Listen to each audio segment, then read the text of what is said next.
Popcorn Poops is brought to you by Audible.com. Please visit audibletrial.com/popcornpoops for a free audiobook and free 30-day trial of their subscription service. Audible is the internet's leading provider of audiobooks with more than 150,000 downloadable titles across all types of literature, including fiction, nonfiction, and periodicals. Audible.com is offering a free audiobook download to listeners of Popcorn Poops along with a 30-day trial of their services. This week, we're recommending Logan's Run by William F. Nolan and George Clayton Johnson, narrated by Oliver Wyman. To download this or another audiobook of your choice, visit audibletrial.com/popcornpoops. Be sure to visit the correct URL so they know we sent you, and you'll be helping to support our show. Again, that's audibletrial.com/popcornpoops for your free audiobook. My name is Jessica. And my name is Dustin. We are the Popcorn Poops. Here at Popcorn Poops HQ, we produce a movie podcast and commentary track hybrid that may be synced up to whatever film we're talking about or enjoyed as a standalone audio program. Today we will be watching the 1976 film Logan's Run, directed by Michael Anderson. If you are syncing this recording up to the movie, go ahead and start the film and then press pause as soon as the MGM vanity card completely fades to black. It's time to start the movie. Syncers, press play at the beep after the countdown. Ready? 3, 2, 1. And we're watching Logan's Run, the seminal sci-fi motion picture, 1976, directed by Michael Anderson, as we said. And I've got a confession right out of the gate. Go ahead. I'm a bad geek.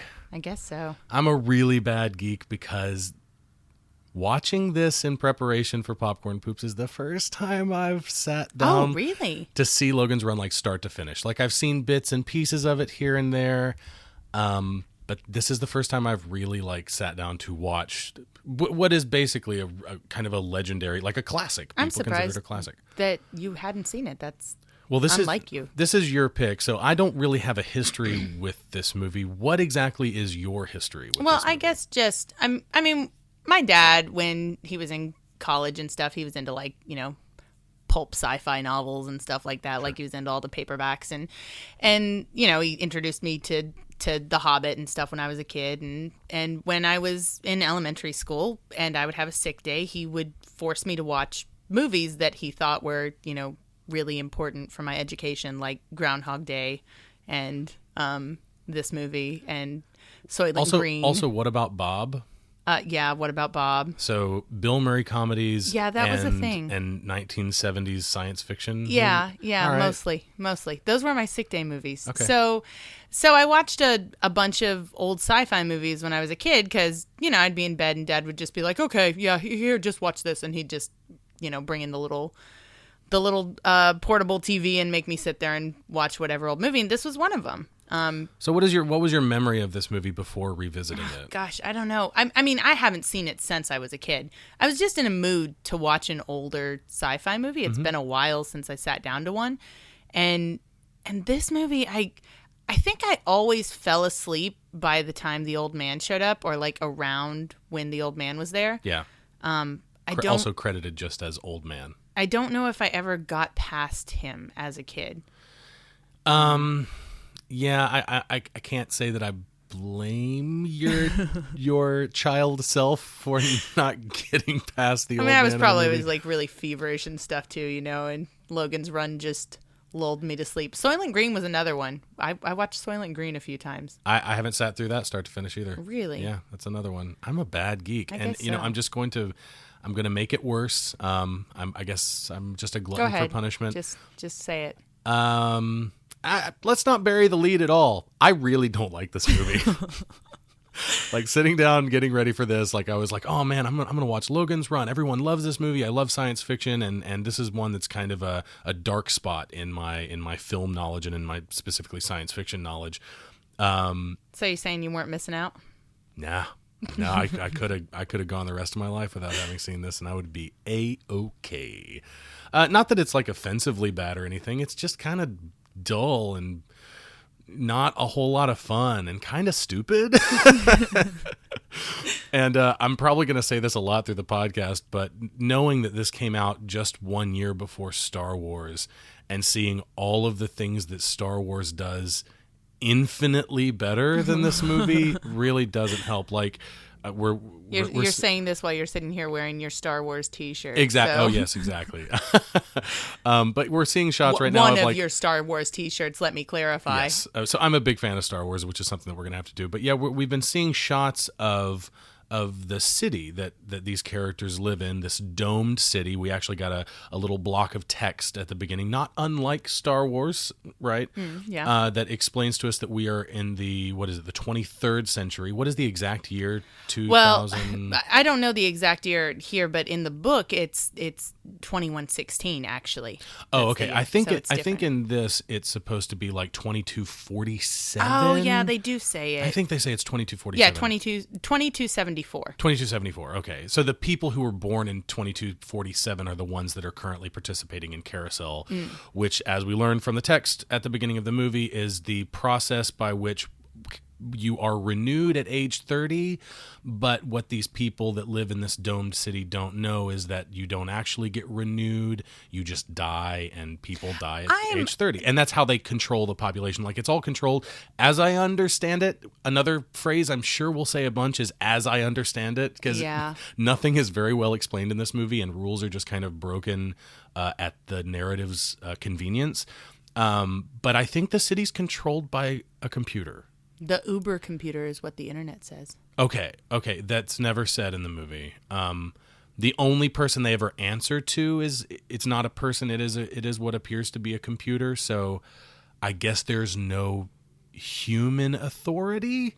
I don't know. This post-apocalyptic. It is post-apocalyptic. I mean, it's kind of hard to utopian society have human authority when everyone dies at the same age, because then like there's no one that's ever living longer than everyone and that's the whole point. Like that's the whole point of this movie and the book that it's based off of. I'm sure we'll talk about the book more, but this is actually based off of 1960. 2274 is what they said the year of the city is. 2274 just now. Okay. I thought it was 4. I thought you said 47. Okay. You said 47. Yeah, my bad. Continue. Thank you for correcting yourself. It's based on the 1967 novel Logan's Run by William F. Nolan and George Clayton Johnson. And I haven't read the novel. You obviously have not read the novel either, but I did sit through like the first chapter today when I had some free time. And I'm sure we'll talk about it more later. But anyways, basically, as I understand, the whole premise was kind of like a stab at the crazy kiddos in the 60s. That the hippies were all about revolution. And like it even starts, the very opening of the novel starts, the seeds of the little war were planted in the restless summer during the mid-1960s with sit-ins and student demonstrations as youth tested its strength. Like any sci-fi worth its salt, and that this is yet to be proven to be worth its salt or not. But any sci-fi worth its salt is actually a response to something that's actually happening that in came society. Out of, right? Well, Exactly. I mean anything that's worth its salt. Right. Okay, yeah. To be fair, but specifically science fiction and fantasy. Are you grouping fantasy as science fiction? We have a problem with this. No, not at all. Not at all. I think that you would be hard pressed to say that the Lord of the Rings came out of, I mean, I'm sure you could make some kind of corollary or something, or an allegory or something or some parallel to the Lord of the Rings and whatever was going on in 1960, whatever. No, what I was saying is, does Mordor have something to do with Vietnam? Oh well, actually, it does. Have to do with. I mean, I'm sure. Don't get me wrong. I'm not gonna. I'm sure there are papers, but yeah. I don't know. I think that science fiction is more known for being a bit on the nose about that kind of stuff. So it doesn't surprise me that this is, really a response to hippie culture and saying, kind of showing the culture of the time. Hey, this is what it looks like when this idea of communism, or like true communism, and being a communal society, this is how it can go wrong. Well, and the idea, it's kind of a criticism of that, I think, in some way. The idea is also that is that, like, I think the main theme that they don't really get across in this movie, which is sort of the point of the book, Sure. is that is that a society can't survive if it doesn't have wisdom. And wisdom is something that comes only through age. That you can't get it any other way. You can be smart if you're young, but you can't be wise. Wisdom is a thing that only comes through old age. And when we take away that wisdom from society... You can so see the strings Yeah, I know. It's pulling these people up. Really it's obvious. really terrible looking. And like the creepy carousel music, like all 75'd. So yeah, these characters are all that are participating in this ceremony, this... very much like that short story. It's kind of like The Lottery, I think. You know, the short story. The okay. Lottery. That's Shirley Jackson. Yeah, I think that's right. I think that this movie also kind of thematically runs parallel to that a little bit in some ways, and that it is also a movie about challenging tradition. Shirley Jackson. Yeah. Yeah, challenging empty tradition. But yeah, the people participating in this ritual are floating up into the sky toward a sky flower, a glowing sky flower, a sparkly thing, and exploding. And everyone's cheering them on to renew, become reborn. And this lie, this false idea, this even a bit of a challenge at the concept of an afterlife, I think. Some of the stuff in this scene that annoyed me, besides like the obvious fish lines, was like the fact that they all gasp when they see the masks on the people who are being renewed, and when they all gasp at like the starburst like sky thing and stuff. Don't they do this every single day? I don't know how often they do it. How often do they do it? That was one of my questions. I don't know. I'm not sure how often they do it. But I mean, unless they're regulating when people are born, which I guess is possible because most people, it seems, are not born traditionally. Most people, apparently people who are born from a human body are rare. They talk about breeders when they talk about the cubs, the young kids living in the cathedral. Yeah. And they talk about how those kids are born from breeders, which I assume means real people. Yeah, maybe. Yeah, that's what I would assume. So there's a lot of stuff in this movie that they just give you the techno babble and they don't explain it, which fine, whatever. It's basically sci-fi, everything in this whatever. movie. There's almost nothing that's adequately explained. Well, like for one thing, do they believe, I still don't know, do they believe that when you're 30, you die no matter what? They don't say. I assume they do. Whether or not you go to carousel. I'm under the impression that people believe that whether or not you go to carousel, you die at 30. That's I think that is... Because he freaks out when their things are clear on their hands. Right, but he freaks out when they're clear, not because clear means that you've died. It means that he's never seen clear before. He knows what black means. Black means that I guess when it...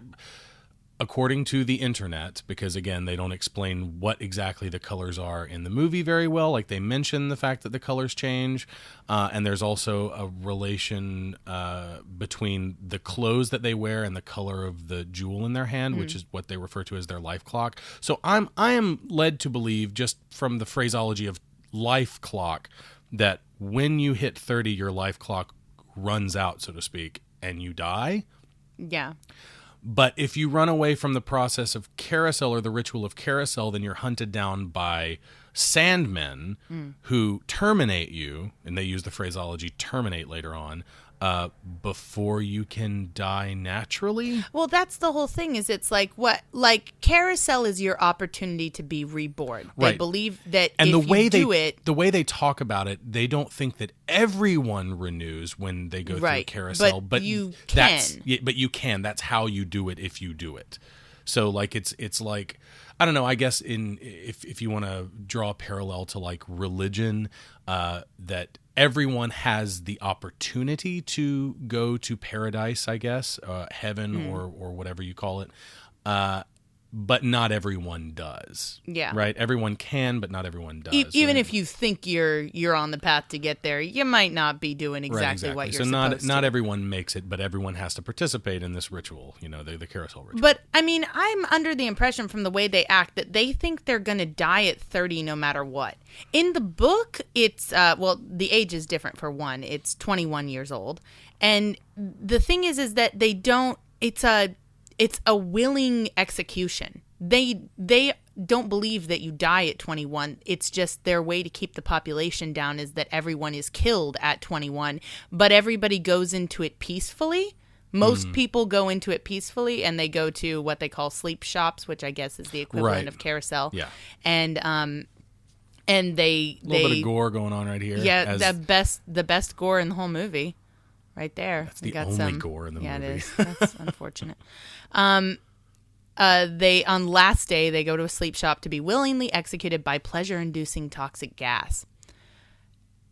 But that insinuates that in the book they don't think they're going to die at 21. This is just how they keep the population down is by killing everyone at 21. Right, and everyone's just okay with it. Right, they just do Which it. is a lot except for the people simpler. who aren't okay with it and they try and run away. Which is the same concept. They've actually managed to complicate it for the movie without adequately explaining why they've complicated it or why they've added this aspect of mystery to it.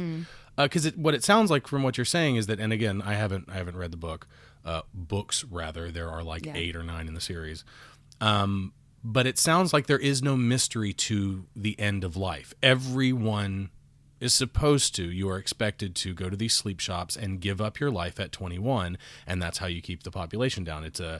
It's just what you do, right?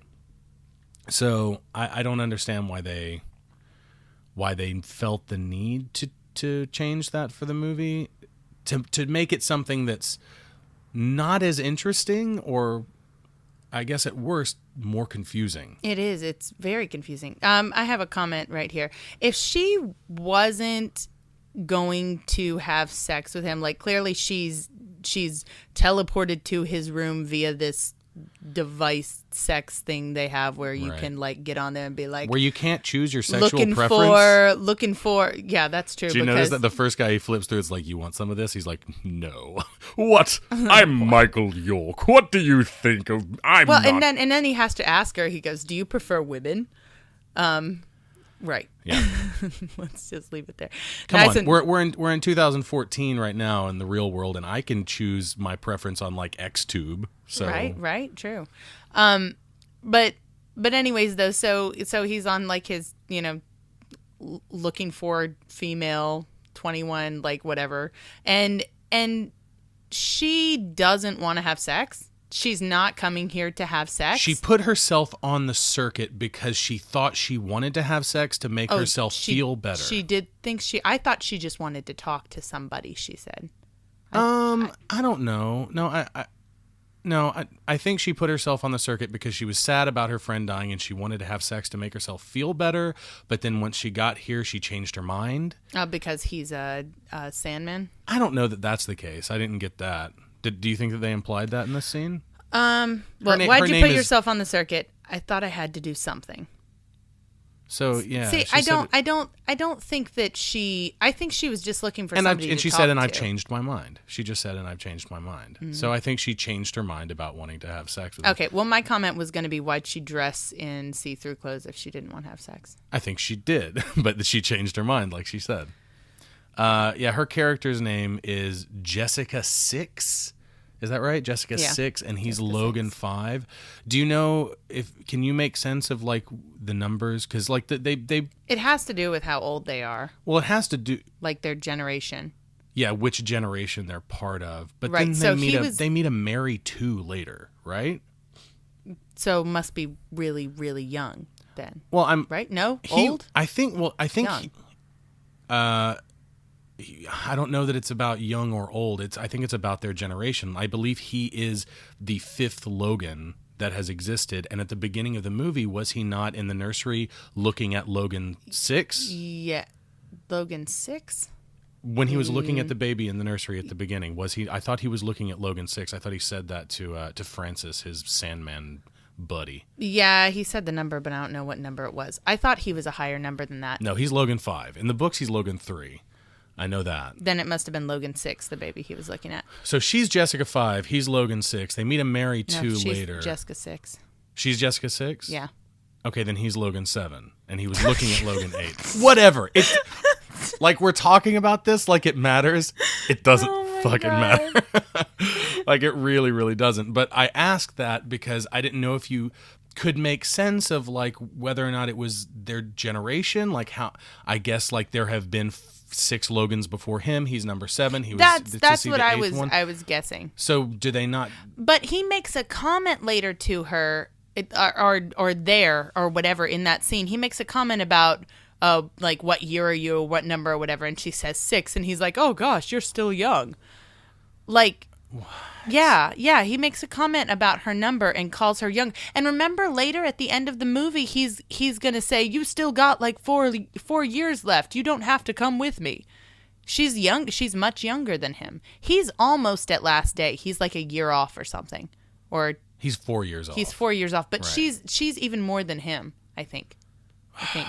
I don't know. He makes a comment to her his gem is like, "You're young." His gem is red. Everyone whose gem is red is in the last chunk of their life. Her clothes are green, which means that her gem is green, even though we never see her gem. And people who are wearing yellow clothes, they're the youngest, and they have a yellow gem as well. The Sandmen are the only ones who wear different clothes. The Sandmen and the cleanup crew, and the Sandmen wear black clothes with the silver stripe across the front, as you can see, and the cleanup crew wear silver clothes with like black trim. It's like kind of the opposite of the Sandmen. But yeah, they never make it clear that, and you can see the color reference on the wall in this shot right here with the red. Yeah, and we get a better shot of it. We do get a better shot of it after the whole thing is done. But yeah, the yellow means you're young, green means you're in the middle of your life, red means you're at the end. But some of the ages that they mention even within just the movie conflict, I think. In the book, it's really specific. 0 to 6 is yellow, 7 to 13 is blue, 14 to 20 is red, and then blinks red and black on last day. Okay, and then I guess black is. Day. Blinks red and it blinks red and black. Blinks red and black. So when it turns black, are you done? I guess so. Yeah. Or you're supposed to die? You're supposed to be done. Or when it turns black is when you're supposed to go to the sleep shop, maybe? Red and black is last day. I don't know. Okay. I don't know more than that. It doesn't matter, though. Like, it's stupid. Right, exactly. It doesn't matter. None of it matters. But it's really specific. It is super specific, and that's another one of the problems with this movie is that there's a lot of things that seem to be pretty specific that don't matter at all. In this scene right here, we see Logan is putting the items that he picked up off of the runner into this, I guess it's like an incinerator or a storage facility or something. They're not. The items should disappear. They should disappear, but they don't. And the computer is about to ask him to sit down. And the reason that it's doing that is because the computer obviously identifies the Ankh that he got off of the runner. Right. The Ankh being a symbol. Well, of course, the Ankh is the ancient Egyptian hieroglyphic character for life. Right. Symbolizing eternal life. And also, it's what Jessica wears around her neck everywhere. So, yeah. If it's like the symbol for the underground movement and the runners and people that plan to run and broaden their minds and all that kind of stuff, why the fuck does she like wear it around in the open? Yeah, that was one thing that was again driving me nuts with this movie. So this cult is seeking sanctuary. They're looking for a place outside of their little dome world where they don't have to go through carousel, where they believe you don't die. He's Logan 5. 30? He's Logan 5. Okay, so she's Jessica 6. She is Jessica 6. Okay. Well, then it makes sense because she's a later model than him. So she's younger. So she's younger because she's a later model. Right. She's the next generation. Yes. So she's young and she's a later. Okay, got it. And he wasn't looking at Logan. I think he was looking at like Logan 9 or something like that in the baby crib or whatever. Then why they come across a Mary 2 later that's a child? Really? Yes. In the cathedral, that little child that steals her bracelet. She says she's Mary too. I don't know. God, whatever. Anyways, so they're looking for sanctuary, which is this, we assume it's like this utopia that's outside of the dome where you can live past 30. I have to believe that is, I assume that's what it is because, again, it's never really explained that clearly. But if you are part of this cult that's seeking sanctuary, this is like a secret cult. It's a dangerous thing to be associated with. So why you would wear a dog collar with the symbol around your neck? Like, and I've seen other people who wear the same dog collar as her, like the metal, thing, right? Like other people have that same thing on. Nobody has a pendant. Nobody has any pendants of any type. And she's wearing the one that's a symbol for this cult around her neck, super obviously, all the time. We're in the middle of another thing that just doesn't make any sense at all. Yeah, please explain this. Oh, how can you explain it? Yeah, well, try. Explain what's going on, and then we'll talk about it. Okay, so the computer has seen the Ankh and has told him that the Ankh is associated with the word sanctuary and the 1,056 unaccounted runners, yes, as it's put. That's the information we get. That's all the information we get. All the computer says is it's associated with the unaccounted runners, and there are 1,056 of them. Again, we have to assume that logically unaccounted runners means people that ran away from Sandmen but escaped. Right. And we know they exist because in the previous scene, the other Sandman came up and was talking to Logan. He was all bloody, and he was like, oh, man, I lost one.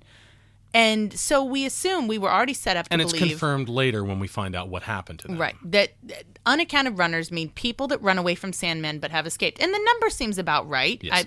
If we're 6 generations or 9 generations or whatever, and we've got like more than 1,000 people that have escaped these guys, that sounds right. However, when addressed with the number 1,056, Logan cannot believe it. And he says, maybe they weren't all runners. Maybe most of them reached life renewal on Carousel. Okay, but she just told you they were all runners. And that they were unaccounted for. You have to be a runner first, and then you can escape and be unaccounted for.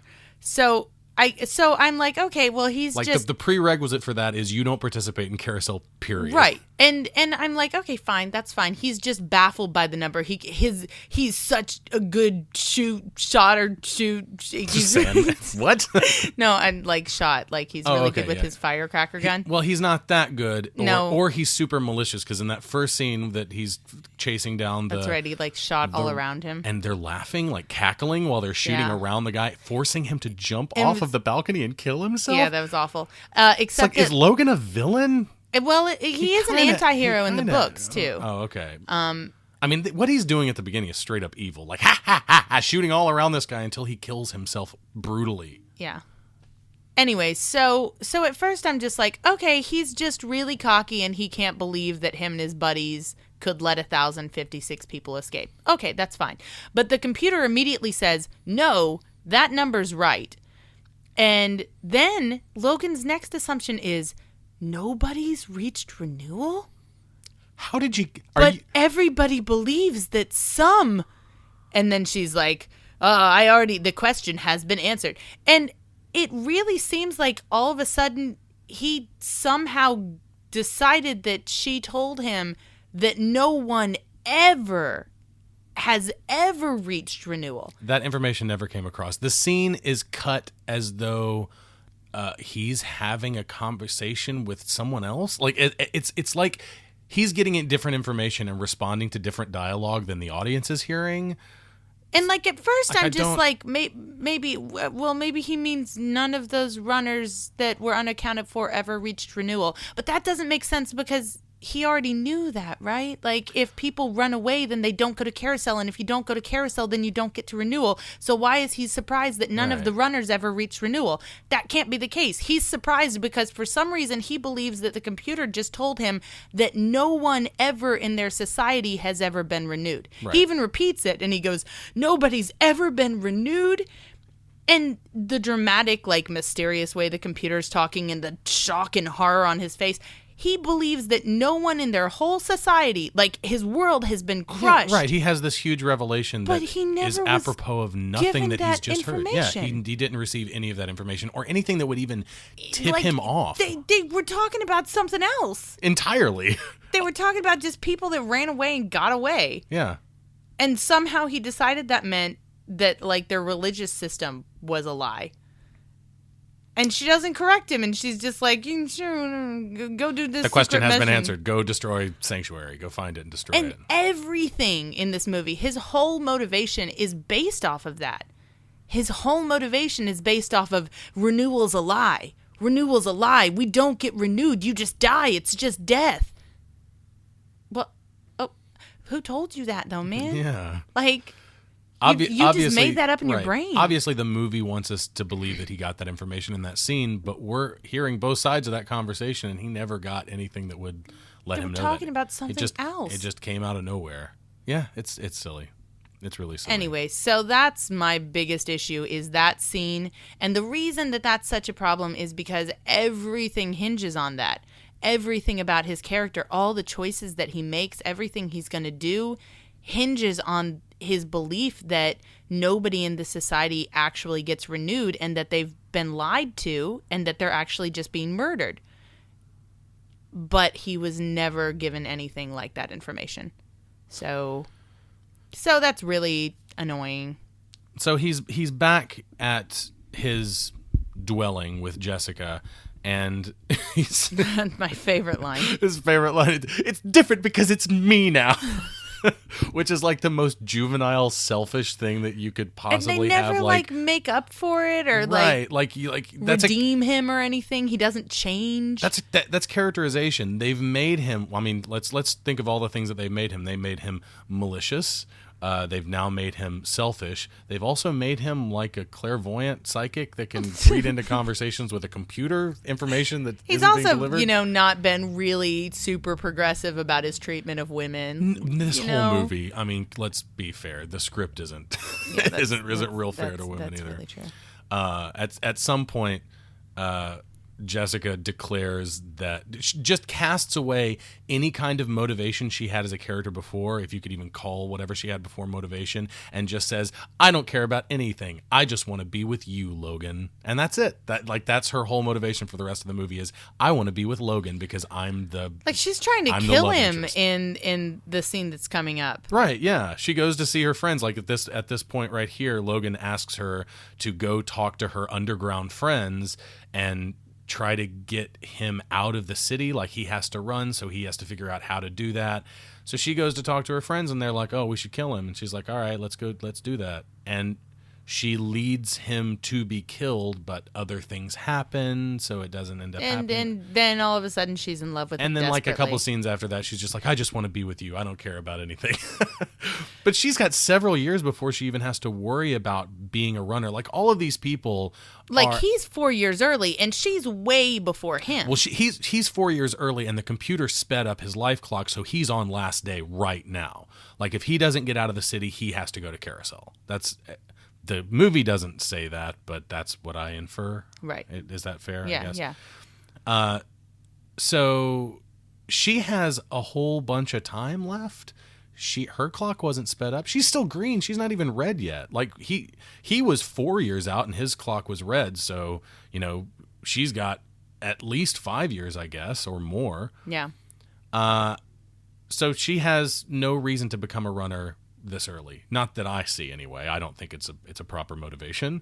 Right. No, obviously. But she's desperately she's in the love love with interest. him suddenly. Suddenly. But just some of the other stuff they've said, some of the great lines so far was like Francis, when he brought the two scantily clad women into the room and then threw like the super party fun time ball. What into was the that? air. Was that drugs, or was I guess it was like, drugs. I thought it was either drugs or like a concealment for having sex with people in the same room. No, I think it was drugs. Okay. Because again, from the brief stuff I've read from the book, like, there's apparently a place where you can go with like glass.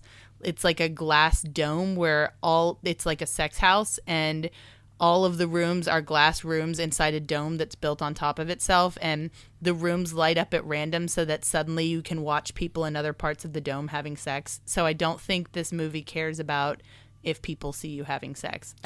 In this world, I think that's like a fine There is a thing. love shop scene later Yeah, where when everyone's banging. it's like an orgy. Yeah. I'll bring that up when it comes up because it's one of the better scenes. Like, artistically, I think it's one of the better scenes in the movie. The whole location in the Great Hall is pretty cool. It's actually filmed on location at the, I think at the time it was called like the Dallas Market area or something like that, Dallas Marketplace, but now I think it's called something else. But this whole movie was shot in Dallas and Dallas-Fort Worth. That's cool. Yeah. But anyways, though, so the scene where they throw God, these miniatures are so bad. The city miniatures and the cityscapes are so terrible. Like, they needed, I mean, one of the easiest ways you fix I like the bad moment when you see the miniatures. little car rock back and forth when it goes Oh my God, goes over a it's so bump. terrible. Like, the water looks bad because it's obvious, like, that the way the water moves is not the way it would move from that distance. Like, that's something that's really obvious. But like even a simple thing like depth of field, like if you have a more shallow depth of field, you can really sell that forced perspective kind of thing, and that the miniatures are actually bigger than they appear to be. But the depth of field in those shots is just infinite. You can see the whole like table that they've got these miniatures set up on. It looks so Some of the bad. material that they constructed the buildings with looks kind of like the same stuff they used to make 90s Lisa Frank Trapper Keepers. The shiny stuff, like the rainbow, like the way Yeah. it refracts light. Yeah, the reflective contact paper, I guess. Yeah. Yeah, I mean, and all that miniature stuff looks so terrible. And again, this is a year before Star Wars came out, and Star Wars is a movie that has miniature effects that stand up today. Yeah. Like, they still hold up. This movie looks like dog shit. I don't think it's that bad. I mean, some of the sets are pretty cool. Some of the sets are pretty cool. Some of the locations are Like, I pretty mean, this cool. place, the cathedral's pretty weird looking. Like, everything's all overgrown inside, and they've got these weird, like, circle hole doors. Sure, and, yeah. Like, it's memorable. Even from childhood, like, I remembered what this movie looked like, what it felt like, what it sounded like. Anyways, I was trying to talk about the magic party fun time drug ball that they throw into the air. So when that scene happened, Francis had brought in these two girls apparently to share with Logan, and one of the phrases that he says is "give me my screamer back," referring to one of the girls. And then later the next morning they're talking about, last night, and Francis had a hard time last night, and Logan says, yeah, he got a kicker. And Oh my God. and I'm just like, damn. These women are just reduced to like their What they do during sex. yeah, the one thing they do during sex. I prefer biters myself. Yeah. I think that also the circuit that they talk about, the system for, I guess it's a system for like sexual rendezvous, is highly problematic to me. In Jessica's case, she's a woman that put herself on the circuit because she was depressed, I guess, and then decided that she didn't want to have sex. So the man that she turned down is then, like a couple of scenes later, able to locate her and have her brought to his home again. But I thought that was because he was a Sandman. It still doesn't. It shouldn't matter. Like, that's really troubling. Yeah, it is really troubling. But I also got the feeling that, like, Sandman kind of had too much authority and stuff, that was a problem that people... But again, no one ever says anything about it. I'm just exactly. assuming. The movie, you have to assume, because the movie has nothing to say about like abuse of power or anything like that. Like, the Sandmen are never framed as people that are abusing their power in any way. Yeah. They're just doing their job. Like, and that's what everyone is doing what is expected of them. And the villains of this society are the ones that don't do what is expected of them, specifically participate in carousel and become a runner and try to get away, which doesn't end up mattering at all. Like, they're like the unaccounted for runners, at least to the audience, by the end of the movie are all basically accounted for. And that there's nothing. Like, I don't know that all the unaccounted for runners are the people who got frozen by box. Yeah. Which will come up in a few scenes. But, yeah, so this whole thing in Cathedral. Yeah, so we've got all of these kids that I guess are... You said something before, they're called Cubs. Yes. So they're all young kids, and they're all wearing yellow, it looks like, which I see one back there that's kind of wearing green. I don't know why. Or maybe that's supposed to be yellow. But it looks green to me. they're all young. Logan makes a mention to what looks like the leader that when he turns 15 or when he turns 16, 15 or 16, that they're going to kick him out. He says right here, how old are you, 14, 15? Your time is running out here. How long have you got left here? Yeah. 16, past 16 years old. Right. When you're 16, they kick them out? Yeah, the others will tear you apart, he says. No Cubs over 15. So who allows the Cubs? I guess the Cubs are self-regulating. Yeah, why do they live down here? I don't know why. Are they, and are they also, born of breeders? Are they well, born that's what she said when they were in the car together. The comment was made that they're the wild ones who I guess they have to live away from everyone else unless they change their ways. That's what Logan says. Jessica suggests they're wild because they're born from breeders, and then he says everyone's born in breeders, but most people don't end up running wild in Cathedral. So why didn't she know that everyone's born from breeders? Like, she made that comment as though, like, it was special. Like, the reason why they're messed up is because they were born from breeders. Maybe they're wild children who just couldn't handle the schooling process. But I'm even confused now about how people are born in this world. Because Logan says everyone is born from breeders. Yes, everyone is born from breeders, but they're all installed with the life clocks at birth because at the very beginning, and it looks like, does he? Yeah, he has a life clock. He's got one. Yeah, he's got a life clock in his hand.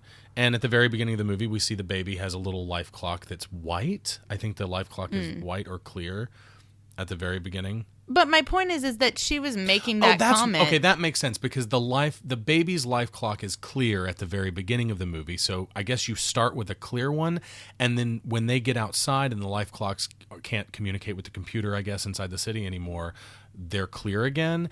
And Francis, in his death scene, looks at Logan's life clock and says, "You've renewed." It's like his last line is that, "Oh, Logan, you've renewed." Yeah.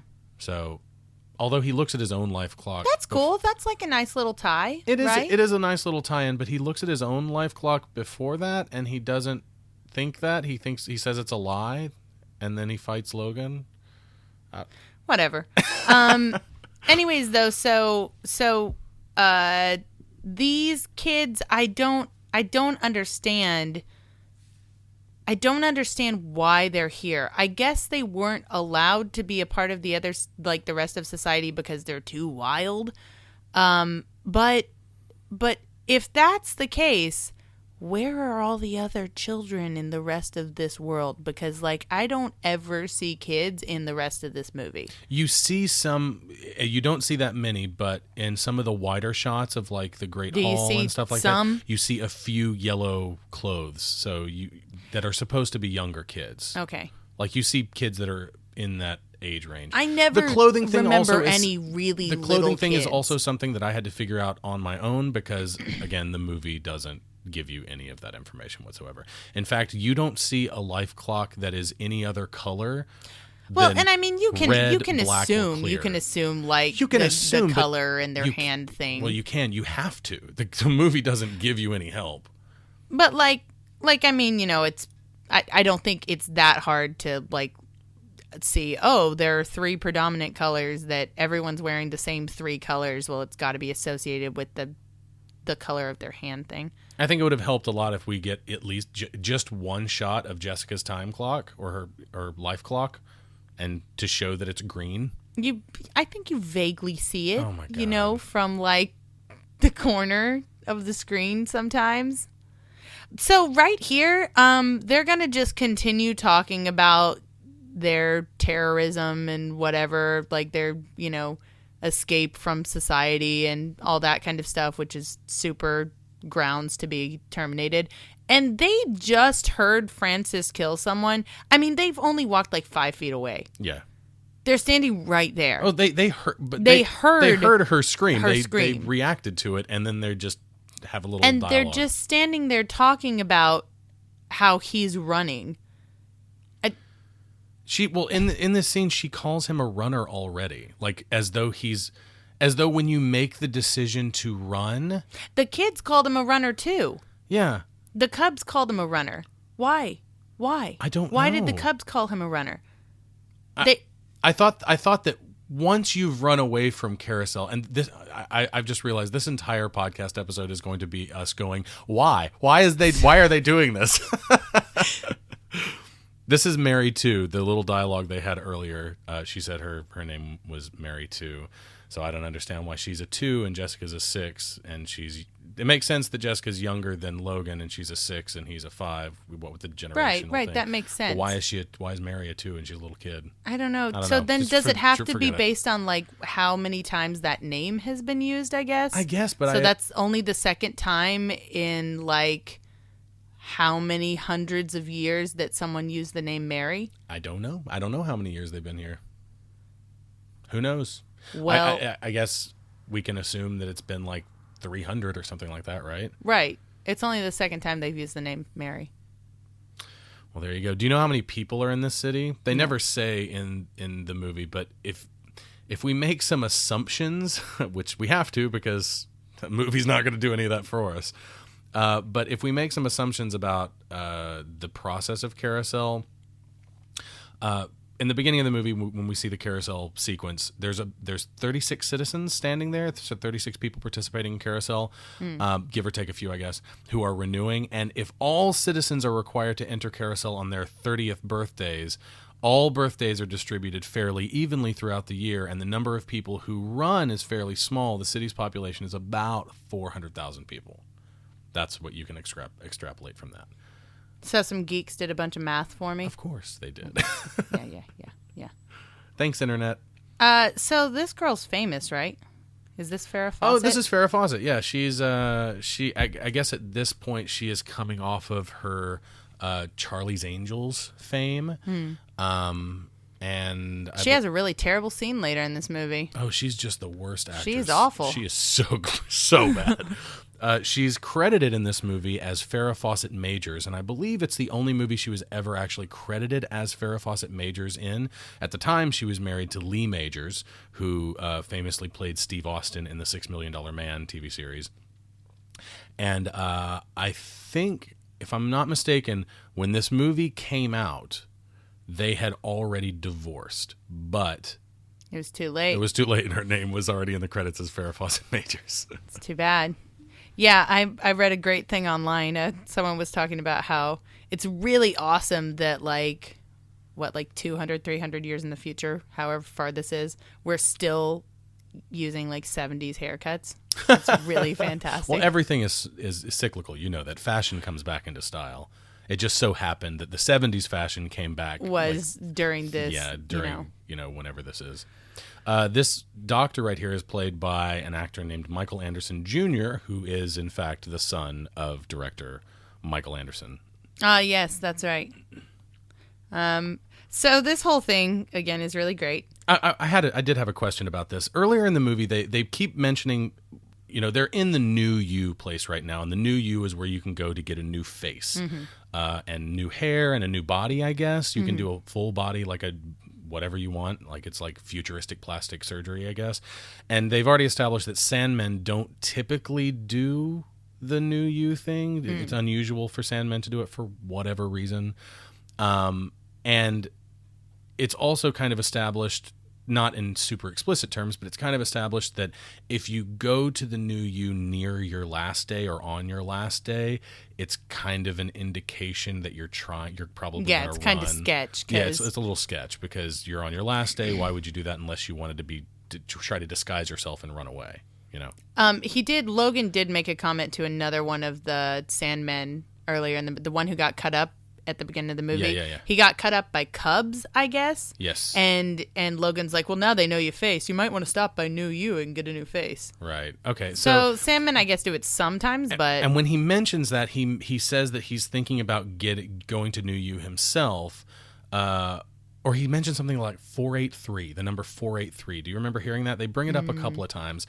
And the context in which they use the number 483 sounds like, at one point, he's saying that he's going to get the model number 483, like that's the face he wants. But then at another time, it sounds like he's talking about a location, like where the New You is. We don't know if there's more than one New You location. We don't know what 483 is, but they mention at least twice, maybe 3 times. And I'm not even sure what that is in reference to. Did you ever figure that out? Yeah, no, I didn't. I did, however, when it got to the scene, I was like, what are they going to do? Because they start like cutting into his face already. And I'm like, what are they going to do? Are they going to get a new actor midway through? Because I don't remember from when awesome, I was a kid, right? And so I'm like, what's going to happen here? Are we going to get a new actor? Are we going to like do some cosmetic makeup or something? Are we going to upgrade from Michael York? Because that wouldn't be hard, actually. or like, are we going to put on some like, prosthetics or something? We're going to have like some cool makeup. And then I was like, oh no, we're just going to plot point it away and be like, oh gosh, because we don't have the ability to actually make his face look any different. So. Yeah, exactly. We'll just cut it here and then immediately heal it. Yeah, and the whole thing of like him getting on there and stuff. Doc, Don, we totally missed it. There's this whole scene when he first walks in, when Doc is like looking at him and he says, "Oh, I thought you'd be older," because Doc is a red, but he looks younger because he's done cosmetic surgery on himself, whatever. Yeah. But Doc is like, "Oh, you're gonna get a new you, yeah?" And he's like looking at the nurse, and he keeps looking down at Logan's junk. Like he gives, like, yeah, like, looking up and down. I didn't notice that. Yeah, he's like, yeah, and then like looking at the girl, and then like looking down again. That's the second like blatantly gay thing in this movie. The first being like him flipping through the circuit, and the guy like, "You want some of this?" And Logan's like, "Not tonight, friend, not tonight." But yeah, it was like it's this whole thing. Like as soon as he goes in there. And Logan's standing next to Farrah Fawcett and the doctor's like, yeah, and like looking up and down, looking at Farrah Fawcett. We're about to get to the love shop scene, which is one of my favorite scenes in the movie because it's hard to fuck up, I guess, but specifically, like there's no talking or anything done in it, but it's really surreal. Are you saying it's hard to fuck up fucking? Well, yeah, exactly. So they walk through this mist right here, which I'm going to assume is like an aphrodisiac drug.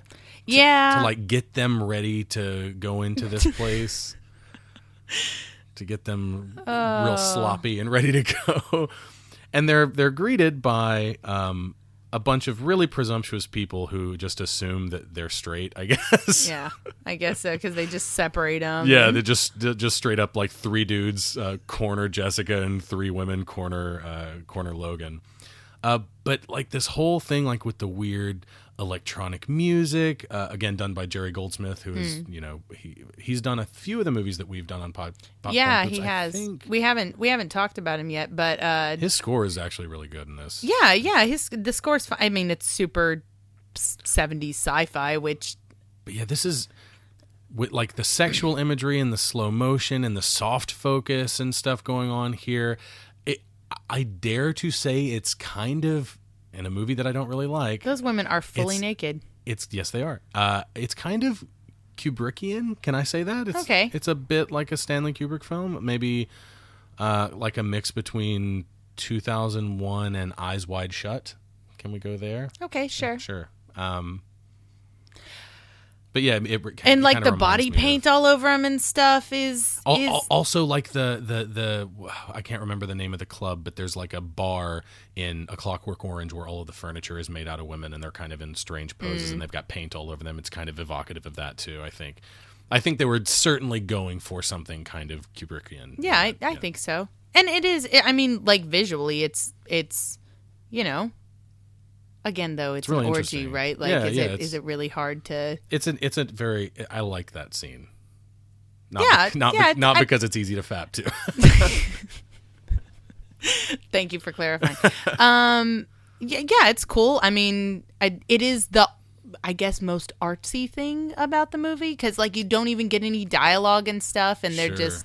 It's just like the really wow, wow music and like them being torn apart from each other and then pulled back together and we as the audience don't really know what's going on and it's cool. And then I think it's cool after the shot afterward, this long staircase that they go down. Mm-hmm. This is actually a staircase that leads to like the lighting rigs above a studio, like a shooting studio. I think it's on the MGM lot, if I'm not mistaken. I like some of the sets in this movie. I like some of them a lot. I think they're really memorable. And the it leads. Yeah, the long staircase actually led to the catwalk above one of the MGM sound stages. And the music is. I mean, I'm okay. To be completely honest, I'm not really a fan of the space age, cool science fiction 70s music. I'm just not really into all the whole BP thing. I don't know. I just don't have a palate for it. But Jerry Goldsmith, however, I can't deny that he was an incredible composer. He also just touched something on it. Logan just touched a thing on his belt that I guess called the Sandman. It looked intentional too. It did, because he like slowly reaches down and like he hit it and pushes it turned the green, button. and then we cut to Sandman headquarters and they're all coming to get him. Yeah. And I'm What? like, what, dude? I thought you were running away from them. Why? Or is he still on his secret mission? Why is it so like, here's another thing. Did he never think to tell, like, even Francis or anybody that the computer gave him a mission? Well, the computer told him not to tell anybody. Why? I don't know. At Why? the end, everybody knows about it. Yeah, at the end when they get him and he's standing in the room being debriefed, and the computer's talking in very explicit terms about Sanctuary and whether or not he completed the mission and all that kind of stuff. They're all standing around. Why is it okay for them to know then, but it's not okay for them to know? It wasn't okay earlier. It doesn't make sense. Yeah, but it really did seem in that scene like he called the Sandman to come here, and they're about to come and blow up all these people. And I don't understand why, because when he told Jessica that he was a runner and it's about me now and et cetera, I believed him. I think we just missed it a second ago, but our hint for this movie this week was a shot of these underground people backlit with this really cool, like, kind of lens flare effect, very J.J. Abrams kind of lens flare effect. And the person who first guessed it was on Facebook, a person by the name of Robert Munson Benesh. So shout out to Robert for his deft identification of that shot. It's not that shot, but it's a similar one. Oh, here's the great. And here's the Farrah Fawcett performance. Yeah, where it's, again, To really, end all Farrah like, Fawcett what's the performances. point of her coming here and saying all this? What's the point? Because Jessica is vouching for Logan, and she's saying, he's cool, he's a runner, it's cool, guys, don't kill him. And then Farrah Fawcett comes in and is like, no, he killed Doc. And then Jessica's like, no, remember everything. And then Farrah Fawcett's like, oh yeah, you're right. Okay, he's a good guy. And they're like, okay. And then they let him go through. And I'm like, why did we even have her come in? To shoehorn Farrah Fawcett into the movie a little bit more and give her a few more lines because she was kind of famous at the time. Oh, that's right. Oh, my God. She is, the dumb in this scene is just insurmountable. Through the roof. Oh, that's right. Oh my God! Like, is she supposed to be playing dumb, or is she just? I don't Is that know. just how she sounds? I mean, like the way she's blinking and like looking around. Like, I she think, looks really confused. I'm No, thinking he's really hard. He's a bad man. He killed Doc. I think the other guy. Oh yeah. Oh my God. No, we're okay. No, it's cool. Everybody's cool. It was totally pointless that she came in. We're still on the same page as we were on before. Except nothing is different except now Farrah Fawcett's here to die, because she does die in this scene. When that's lucky, right? I guess. Well, rest in peace. She's actually dead now. Yeah. Okay, I'm sorry. And then I guess in this scene right here coming up, like nowish, the runners show up, or not the runners, but the Sandmen show up because he called them. Yeah. Because we don't know why. And then he just runs away from them again. Yeah, like he calls them and then he runs away I from... thought, what? Huh? Why'd you call him? What? Like, when he called him, I was like, oh, okay. He's lying to Jessica. This is where the dumb for Jessica comes up, because he keeps telling her that she has to go back, which makes the most sense because she's still young and she doesn't have a reason. Like, he knows how to get out. This is his mission and he's got to go. And he's telling her it's dangerous and this stuff. And she says, I don't care. to go to Sanctuary, which I get that. I guess I get that makes sense. But I mean, yeah, exactly. He says it right here. You're still agreeing. You're not running. It doesn't matter what I am. I want to be with you. Yeah. No. And then in the next scene, Francis is going to call her a runner. So how does he know that? Why is she a runner? She's still agreeing. What's What's she running from? Can she not go outside? She can't just like walk around, her neighborhood or whatever. I mean, why are they not allowed to go before? outside either? Like, I know that they don't go outside because it's just what they don't do. But as long as they come back to Carousel. Well, and if they don't know about the secret mission, then how do they know that they're going outside at all? How do they not know that they just didn't, go for like a really weird walk and wind up, in this weird room? And Logan called him anyways. He called them. So, like, I thought the whole thing was going to be that... This has got to be the most frustrating podcast for a fan of Logan's Run. Whoever you are out there who really, really loves this movie, and you're listening to us just go, why, stupid, why, dumb, stupid. Well, and I'm sure we're getting Will actually a lot, Oh, yeah, undoubtedly. But, and I totally believe that there are parts of this movie that, if I watched it a second or third time or read the screenplay or whatever, I'm sure I would understand it better. I'm sure if I read the book, but forget the book. The book doesn't matter because that's should be able not to a stand, qualification right. for... It should be able to stand independently of the source material. Right. As I understand, the book is better? Yeah. Good? Yes, that it at least... It got a hell of a lot more sequels than this, which can't even get remade. Like, they've been trying to remake this movie for like 20 years, and it always falls through. As I understand, the book is often...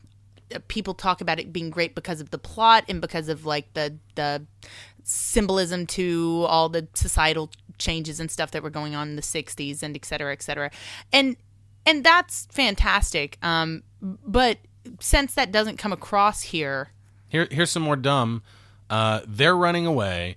The door asks for a key, so their brilliant idea is to try to take the one off of her necklace, which they drop into a pool, and he's like, oh, I guess I'll just use the one that's loose in my pocket.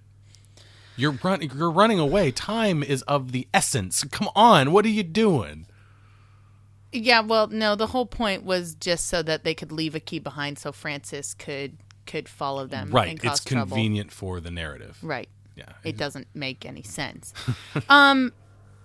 In the books, did you know Francis is not a bad guy? I would. Is he a bad guy in this? Well, really? I mean, he's trying to kill them. I guess, but he's just doing his job. He's not doing anything different than what Logan was doing at the beginning of the movie. No, right, but again, Logan was not he was definitely an anti-hero if he was even that. Was he that though, or was he just a poorly written caricature of someone who's an asshole who suddenly decides that now he doesn't want to die because it's him? Like, he now, not only is he an asshole and malicious, but now he's selfish and he's on this mission. Like, is it at any point was he ever dedicated to this mission for the mission's sake, or was he just doing it because he was like, oh my god, I'm Red Black Last Day, like, yeah, I'm suddenly going to die, so I better go find this sanctuary place because I want to run now. Like, I don't want to die. Also, he got information from the computer that the computer didn't actually give him, so he knows that no one renews. Like, it's all, every bit of his motivation, like, for why he's doing this mission or what pushes him through to this mission comes from an impetus that ultimately doesn't make any sense. Like, it doesn't come from anywhere. And Jessica's the same way. Like, the reason she's with him right now is no more or less than I want this to is be the same with you day. suddenly. Like, yeah, it's the same day. day. A lot's happened. They've been busy. But yeah, in the books, though, Francis turns out to be the legendary, I guess it's Ballard, who's been helping arrange their escape the whole time. He's 42 years old. His palm flower, that's what they call the crystal book, things. Yeah. His palm flower is malfunctioning, and he's hidden it through plastic surgery over the years. Oh. That sounds a lot more interesting. Also, Everything you tell me about the book, I'm just like, that sounds so much better than well, this movie. and like the whole thing makes more sense too. Like most of the book, he's an anti-hero, but he becomes a traditional hero after he becomes a runner when he's trying to find the underground railroad leading to Sanctuary on his last day. We actually did have a listener question from Joachim Loth-Rickenberg, who we met, who came to Japan, and we had some drinks with him. Yes. He's a I remember. very, very nice person. And he asked if we ever read any of the source material, any of the original books, and neither one of us have. But you said I've read like the first chapter. Okay. So I mean, everything that we're saying about the books comes from things mostly we've read. from like summaries online and stuff right. like that. But I did read the first chapter so I could get a feel for. Also, I apologize if I totally mispronounced your name. I'm sure I did. But anyways, though, so Sanctuary, here's another fun fact about the book. Sanctuary is actually a previously abandoned space colony near Mars. It actually exists in the book, yes. then. Okay. And they find out. And guess how they get there? Logan and Jessica escape there on a rocket that leaves from Florida. What? From what is it? JFK Space Center? They say an abandoned Kennedy Space Center, Yeah. is that it? Okay. But yeah, so It's got to be Kennedy, right? I mean, I guess. That's I the don't know. one, right? Sure. Okay. Sandmen also practice the hybrid martial art Omnite. What is that? That sounds like a weapons, Kirby villain. The weapons have a really great name. They're the gun. That's Yeah. like the ones that they've been using. Yes, they're called the gun. I like the guns. I think that, of course, the explosions that they cause and the fact that there are no like they just actual lit some firecrackers on the ground beside their feet. No, those are terrible. But I think the muzzle flare effect It's cool. is really cool. Like with the fire, they achieved that by having like a little butane cartridge inside the gun that when they would fire it, it would like shoot out these, the butane fire gas from around the edges of the gun. I think it's a really cool effect. And in the books, the thing that runners are really scared of is the guns apparently shoot all different sorts of projectiles at people. There's a really weird jump cut right here where we're seeing the top of the shaft and then we cut to underneath the lift. It's really strange. But the guns shoot, in the book, they shoot like all sorts of different kinds of projectiles. And the ones that people are really scared of is called the Homer. And the Homer projectile homes in on body heat and ignites every pain nerve in the body to kill the target. Whoa. Yeah. That's badass. Oh, and we're in the ice cave now. Oh, good. This is the most video game feeling portion of the. You know what? Actually, you make that comment, but this whole thing, the scene leading up to it where they were going through the abandoned, and I thought that the abandoned aquariums were really cool. I thought they looked really cool with however, though, I'm not sure how the fish are still alive if they've been abandoned so long that all the water is green. I don't think they are. They were floating around. Oh, were they in there? I didn't see that. Oh, not wow. in the green water in the ground, but like in the tanks on the walls, there were fish floating around in them. What about the video game? I said something about a video game. Yeah, about video games. All the underground sewer stuff really reminded me of in Jak 3. In the Jak and Daxter series. Yeah, it really reminded me of some of the dungeons you have to play through in that game. Oh, wow, cool. Just, I don't know, the green water and stuff. May very stuff. well have been inspired by this. I mean, this was a very seminal movie for, I guess, for good reason. There are some elements in it that I think have been used to good effect in other media, other movies and video games and stuff like that. This is great. I think once they get outside and get to Washington, D.C., there's obviously a lot of influence that the Fallout series probably took, and also also Nakedness. This is great here because it's when Logan is the smoothest throughout this whole movie. He's just like, oh, our clothes are wet, let's take them off. Let's get naked right now. And she's like, okay, yeah. And then they just get naked and they sit there, and then in 1 minute they're just gonna put their clothes back on. Exactly. It's like, oh, I guess you just wanted to see your leading lady naked in this movie. Okay. But I mean, they get her naked later. But yeah, what I was saying about the ruins and stuff, what we see later, I think has been probably has inspired a lot of things to good effect, like the Fallout video game series and a lot of stuff from like Last of Us and things like that. Well, I mean, one of the things about talking about a movie like this, and I'm not justifying, I'm not apologizing, I'm not justifying. I think that things, even when they're old, should hold up. I mean, there are novels that are hundreds and hundreds of years old that are still incredible, that are still incredible things to read and that we can still relate to and connect to. I mean, the most obvious example, right, is like Shakespeare. You know, it's still probably the best stuff that's ever been written ever. And so however old something is, especially if it's art, that shouldn't affect the quality. Right. And I can apologize for, and I can understand things like technical changes and stuff that go through the years. We're making fun of the miniatures, but I mean, whatever. Like, it was the 70s. I'm watching this right now, and it's hurting my head. We actually have a listener question. This comes from our good friend and podcast listener, Wesley Loy. And he asks, what are your thoughts on Box? Box being... Wes would ask about Box. Yes. Box being this robot played by Roscoe Lee Brown. I think Brown's performance is fine.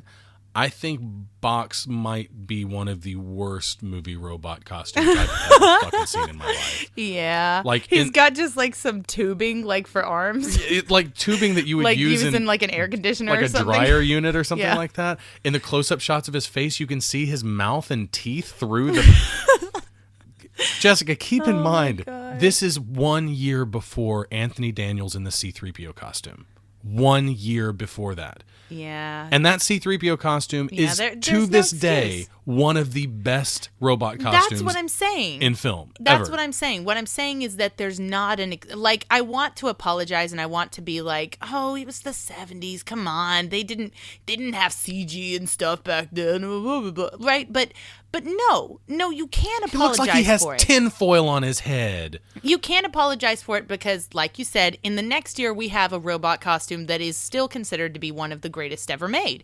So that's like when I get so frustrated at horror movies these days when the gore just looks like dick. Like, it's just awful. It doesn't look real. It doesn't look disturbing. It just looks like CG.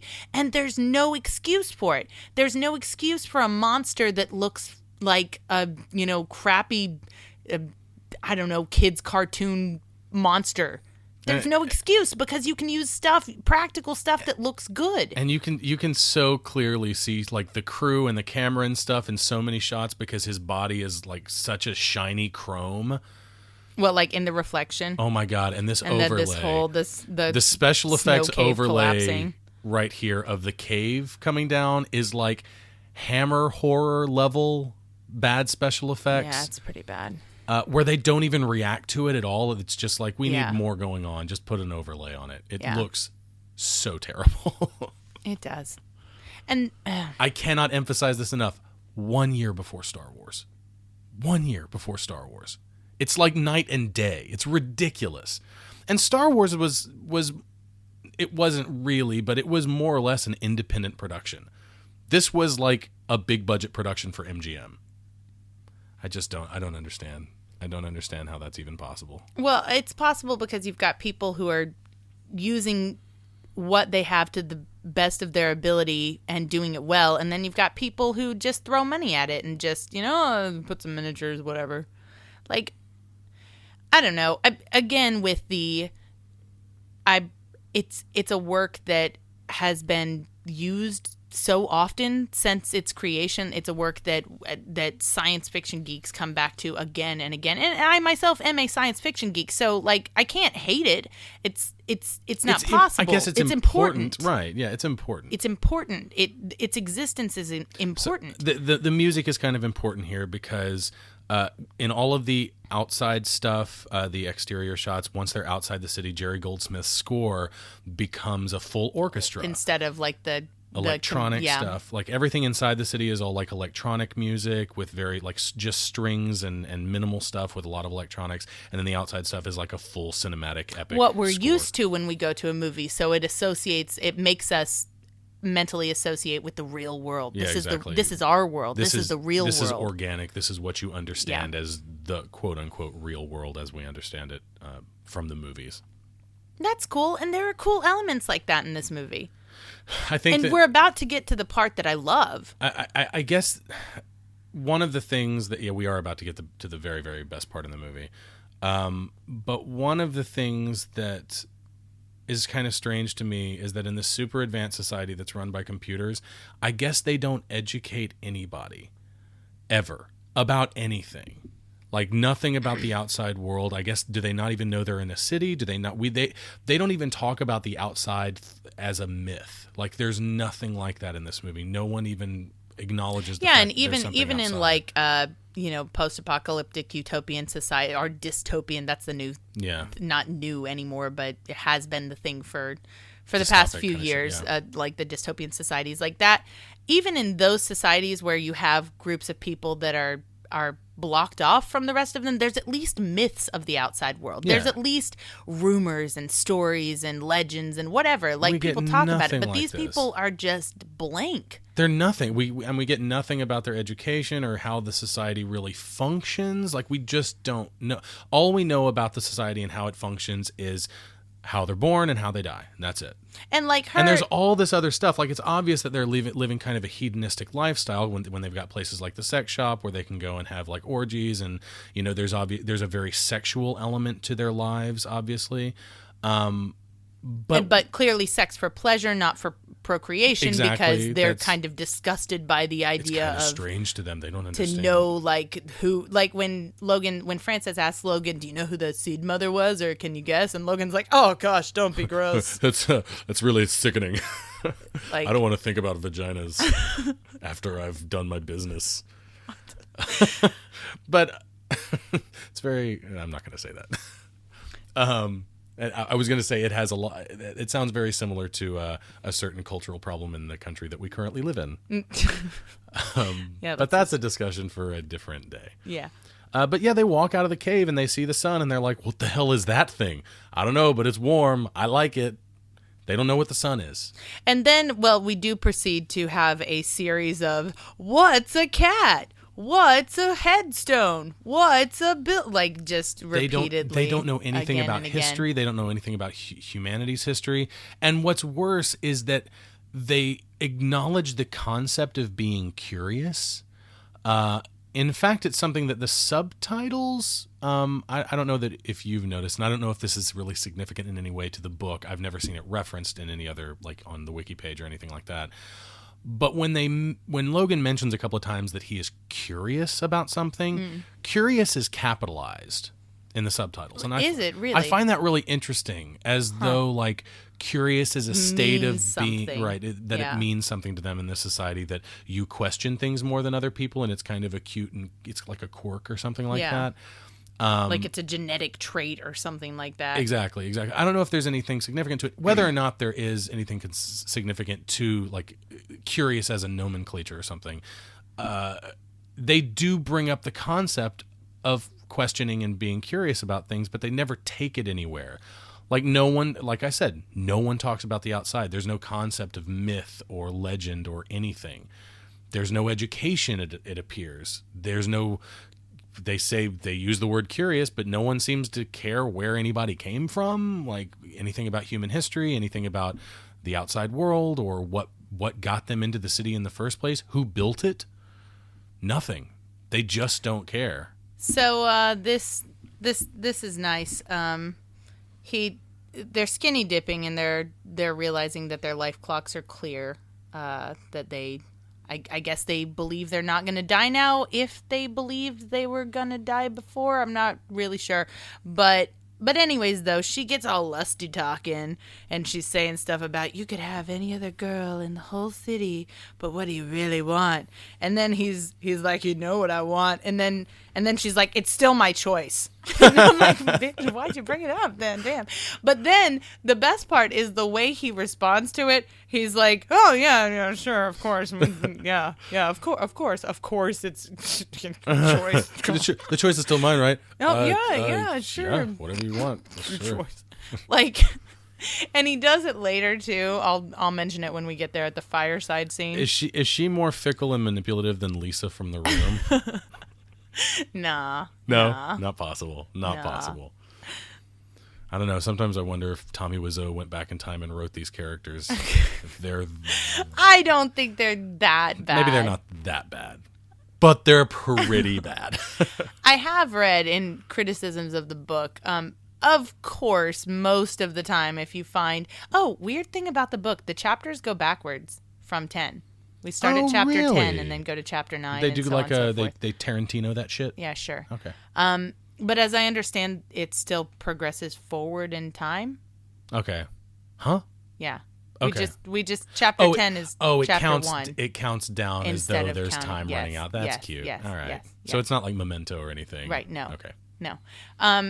But anyways, though, so from what I read of the book, I haven't read enough to make a real judgment. I'm not the kind of person who's going to call something out before I've actually sincerely participated in it. I don't half-ass watch something before I try and critique it. Right. When I read something, I read slowly and thoroughly. You're not. Yeah. Right. You don't criticize something until you familiarize yourself with it enough. And I absolutely have not done so with the book. But from the glimpse that I've had of reading just a chapter of it, my only thing I could say is it seems simple. The which to me is generally a compliment. I'm not one who's really into flowery language. Yeah, but I don't really care if you know how to use a thesaurus or not. That doesn't impress me.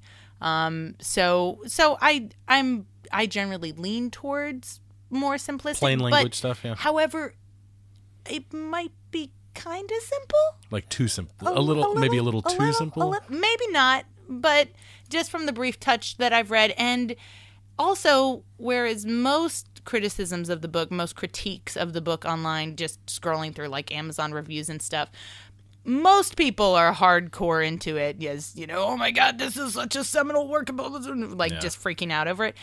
However, though, I have read a bunch of people who are like, yeah, it's really important, but the characters are kind of flat and the dialogue needs like a, second revision at least. Yeah. So from what I read, I could kind of see that was true. Yeah.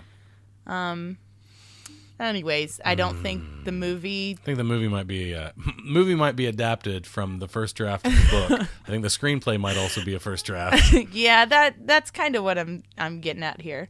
So, did you know that Michael York and Richard Jordan? Michael York, of course, is the actor who plays Logan. Richard Jordan, the actor who plays Francis, and Michael Anderson Jr., who we mentioned, the actor who plays Doc, were all over 30. Big surprise when they made this. Shocker. Oh my gosh. And they changed it, I think it's probably a good thing that they changed it from 21 in the book. Yes. Because can you imagine watching if these were all like people teenagers? Who were like, yeah, oh God. It would be awful. It would be even more insufferable than this. Yeah, it would be really, really terrible. This is a setup when they see the gravestones. They see beloved mother, beloved husband. And then we're going to come back to that conversation later. Yeah, that's a setup for a somewhat I love this shot. This is my conversation. favorite Yes. shot in the movie. Yeah, this is probably my favorite this shot, too. It's amazing. Incredible. I also really like the shot that was our hint with the backlit people in the underground. No, I love this one with the vines all over. What building is it supposed to be? I think it's the Library of Congress. With the vines just completely covering it. I tried to so cross-reference it with like actual pictures of the Library of Congress, but it's so covered in vines that I can't really tell. So I think it's the Library of Congress. It's really an incredible shot, and this is too. A lot of how is it just superimposed? They shot it on a back lot. They built this. They built these sets? Yeah. Oh my God, they're huge. Yeah, they're kind of amazing. Like, oh my God, they're gigantic. The outside was probably a matte painting, right? With some set, but like that one that we just saw, and all this stuff here. All this stuff is built. Wow. Yeah. That's impressive. Yeah, very, very much so. There are some good sets in this. There is some pretty good photography in this movie. It's just a shame that so much of it sucks. I think the problem is the characters. We have major plot issues. No, I mean that we have story problems and we have characterization problems. It's really but I say this and then it's like, well, duh, right? Because it generally is the problem, but it's the writing. I mean, of course it's but the writing. most of the time that is the problem with a movie. I mean, like sometimes you get a movie where I guess the writing can be okay, but like it's really poorly shot or lit or something. But I think generally when movies go bad, it's because of the writing, and that's definitely the case here. Because some of the cinematography is cool, and the music is great. Jerry Goldsmith. I like the music quite a bit, actually. Even for, like I said, I'm not really into like the beepy noises. I'm not a fan of that. Loops. Not really into that stuff. I know it's cool to like remix it now these days, and that's fine, but in its original state, I'm not a super fan. However, Jerry Goldsmith is incredible. We're talking about a guy who, like some of the movies that he's known for, quick rundown would be Alien, Mulan, Total Recall, Poltergeist, which we did, Gremlins, The Mummy, Explorers, a bunch of the Star Trek movies, a bunch of the Planet of the Apes movies, a bunch of Rambo movies, The Secret of NIMH, The Omen. On IMDb, he has over 1,800 credits. What? Yeah, from TV shows and movies and stuff, and then That's just unbelievable. things that He's got to be the most prolific film scorer, at film least one composer of them. of all time. He's got to be. I mean, the thing is, they keep using his stuff. Even though he died in 2004, but they keep using his stuff. Like his stuff was used in Prometheus and Django Unchained. Django Unchained, Yeah. It's a Tarantino movie. Yeah, I haven't seen it. Saw Prometheus. So we've made it an hour and 20 some odd minutes into the movie, and as far as I'm concerned, whatever you got to say about everything leading up to this point was 100% worth it to get to Peter Ustinov as the old man. He is amazing. This whole scene right here, the entire conversation with him and his performance in particular, almost saves this movie. It almost saves this movie. It's that good. But the movie itself is just so, like, there's so many problems with it on so many different levels that like, if someone were to ask me who had never seen Logan's Run, like, would you recommend Logan's Run for a sci-fi fan or something? I'd probably say no. I don't think there's anything really here. I don't know if I'd agree with that. I mean, I don't know that there's enough here to really recommend it, though. It's just not that good. But everything with Peter Ustinov's character is he's amazing. Incredible. He is a real old man. Well, and I mean, he is a real Well, he was old only man. he was only like 56 when he shot this.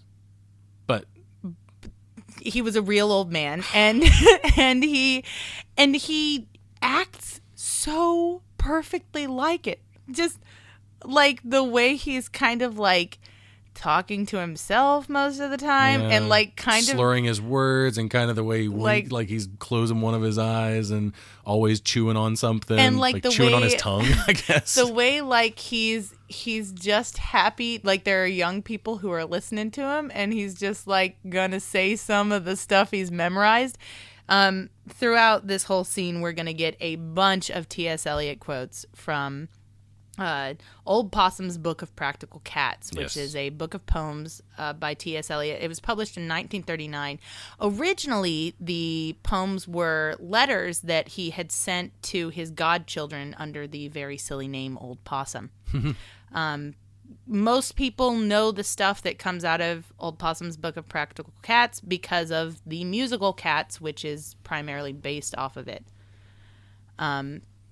In this scene, though, right now he's reciting the naming of cats, one of the poems, and I mean it's the poems are fantastic. So they are, and the way he, like this poem in particular that he's reciting, he doesn't actually recite it entirely correctly. Like it's obvious that he's trying to recite the idea of it from memory, which I think is really like, I don't know, that's really like real to me, like the way that humans originally passed down stories and poetry and those things by word of mouth, and they were always changing. So he heard something at some point that was, what we know of as the T.S. Eliot poem, and he is reciting it in his own way. And it's like, I just love, like, how many times have you met old men who just start like saying like limericks and stuff that they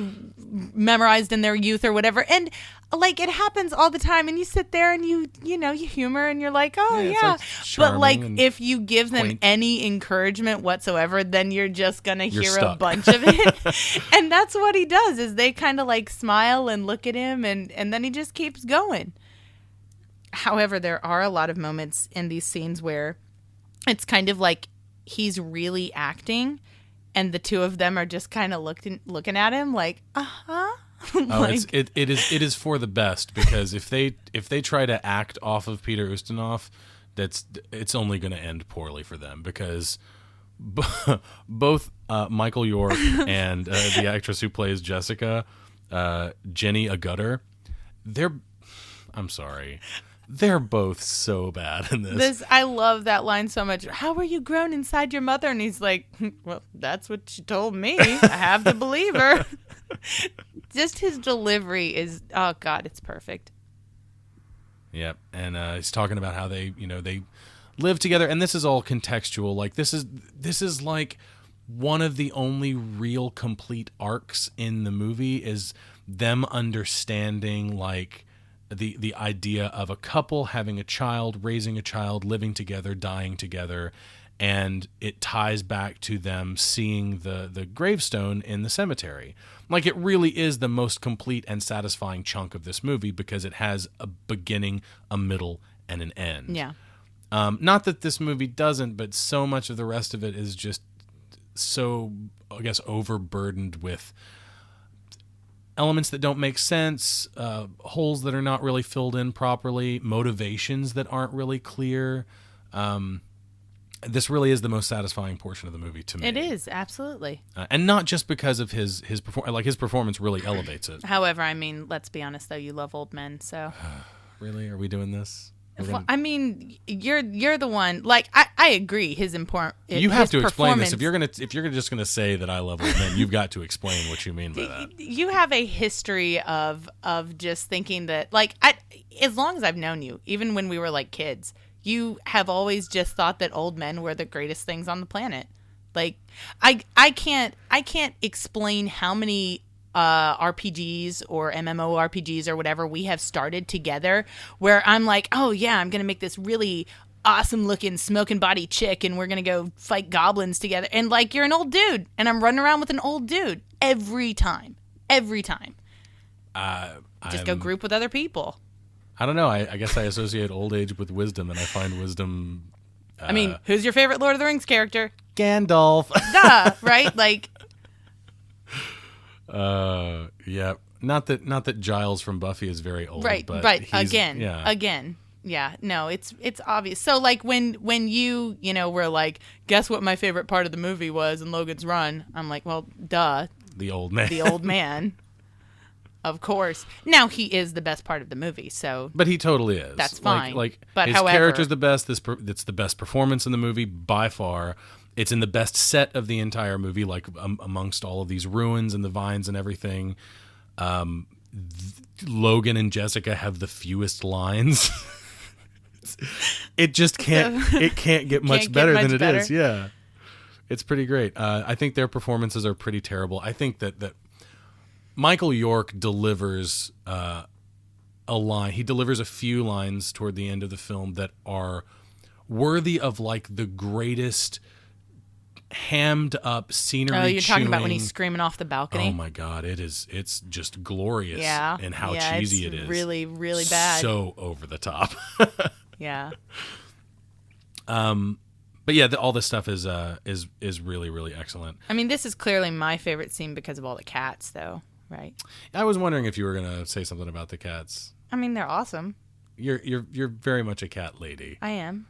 And I would consider myself a cat lord. Some great cats in here. In Japan, we call a few of these Mike Nekos, like the 3-color cats. Yeah.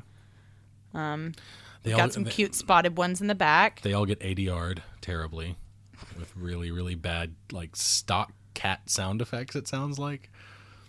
But yeah, this is that picture. We don't even really get a good shot of it, but that's an actual picture of Peter Ustinov as a young man.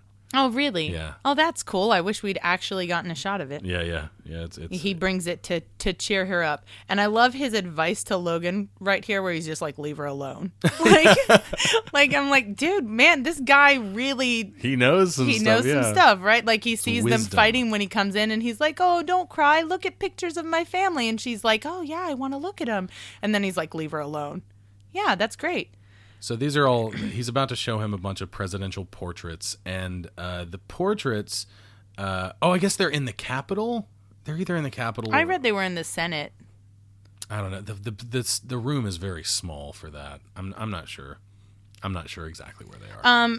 So great line right here, but they're all old men, Logan says, looking at the pictures of American leaders. Yeah. It's a little... It's a little too on the nose right there. Little nudge and a wink. But they're all old men. I know. One of the portraits was originally supposed to have been Richard Nixon, and the line from the old man was supposed to be, they used to call him Tricky something. And according to Michael Anderson, the director, the gag was considered too controversial at the time. Wuss. Yeah. Pretty lame. Wusses. I mean, that's the job of sci-fi. That's the job of science fiction, is to comment on the times, be controversial, say something interesting, challenge your audience, make people go what? And it's a gag, and not like what the way we've been going this whole movie, but like a different kind of what, because we've been going what, but it's been like what the hell? No. It's what you're talking about, like the controversial what is more like what. But what we've been doing is what? Huh? What? What? What? Did he just say that? What? And it's so lame. Like, a movie is supposed to challenge its audience, especially, I feel like, especially like science fiction. There are precisely the right number of cats in this shot. But that gag, it's just a gag. It was a joke. It wouldn't even challenge anybody if they used to call him Tricky something. Oh, okay. Great. Good. I don't know. That's really strange to me. Francis. He's just losing. Richard Jordan right gets here. to ham it up quite a bit right here. He's shaking. His hair's all crazy. And he tells him to go on, look at it.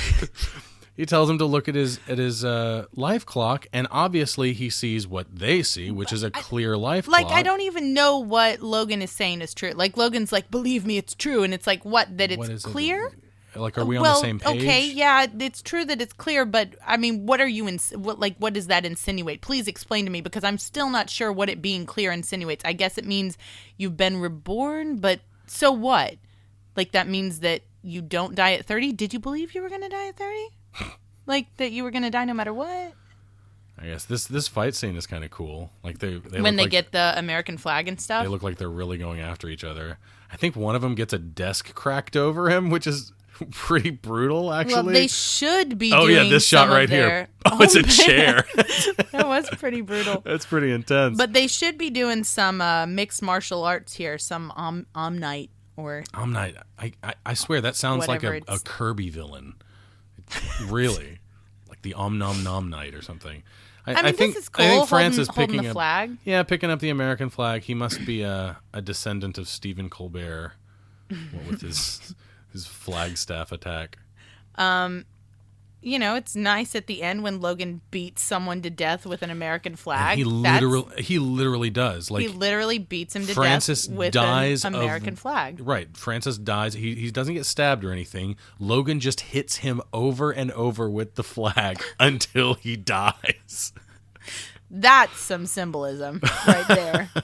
I don't think it was the symbolism they were going for. The oppression of the tyrannical American government or something, I guess. Yeah. It is brutal, though. I feel in this scene, actually, I feel really bad for the old dude, for old man. What is he doing? Well, just like, I mean, this poor guy. He's been alone with these cats for God knows how long. And then these people come in and start killing them, killing each other. Yeah. No, I mean, he's got to be traumatized. So How do you think he's survived this long? He was eating nuts earlier. You think he's eating some cats? No. Let's be honest. No, he doesn't eat cats. Let's be honest. They're his friends. Cats are friends, not food. I'm just putting this out there. He knows what cat bacon tastes like. No, he doesn't. He said he does mention, though, that they used to live in the mansions surrounding the Capitol, or wherever, whatever building they're specifically in. When they walk outside, he says that they've lived in all of those buildings. But they got too small for him and his cats, or maybe there was a shortage of mice. Yeah, they ran out of mice. So I think he's mice. They don't even ask what mice are, though. Like at that point, they should be like, what is a mice? Mice. Just like that. Yeah, just like that. And then he teaches them about burying people. I don't know. I believe that Logan has marked the grave here with the leg of the chair that Francis beat him over the head with. That does look like that. I'll never forget how you beat me almost to death with a chair, Francis. Putting a lot of importance on burial here, because he's telling Jessica, don't forget, you have to bury me when I die. Putting a lot of importance on the tradition of burial, which I'm kind of thinking would have gone out of style in a world that came to an end because of overpopulation. Yeah. Right? Yeah. Like here in Japan, there's no burial. Oh, no. We don't bury. Guess why? There's no room. There's nowhere to put the bodies. They just don't fit. Mm-hmm. So you burn the bodies. Yeah, you would assume that would have gone long right, out of style, right. If we're talking about a world that came to an end because of specifically, what does the opening say? It says pollution, overpopulation. That's it. Pollution and overpopulation and war. Yeah. So, if overpopulation was such a huge factor, and in the book, in the opening of the book, it says, I already read the part about the demonstrations and sit-ins and stuff, and it says, in the early 1970s, over 75% of the people living on Earth were under 21 years of age. The population continued to climb, and with it, the youth percentage. In the 1980s, the figure was 79.7%. In the 1990s, 82.4%. In the year 2000, critical mass. That's the opening of the book. And so we're talking not just severe overpopulation, but overpopulation of youth. The delivery of the line, "Don't you understand that?" is so like he was obviously directed to stutter that line, so he goes, "Don't you understand that?" Like it's not a natural like don't you understand that? That's exactly how he delivers it. But anyways, though, I'm just saying, in a world that collapses in large part due to overpopulation, nobody's burying anybody. And so that tradition would not have survived to this old man who is still very serious about people being buried. Yeah. So this was a very successful movie when it came out. I'm not sure exactly why there weren't sequels made. I'm not sure why the remake hasn't been able to get off the ground. But it hasn't, obviously. We haven't seen anything. There was a TV show, a short-lived TV show that ran for a couple of years after this movie came out, though. But because of the success of the movie, the writer, the author of the original novel, William Nolan, he wrote two sequels called Logan's World that came out in 1977, and then Logan's Search.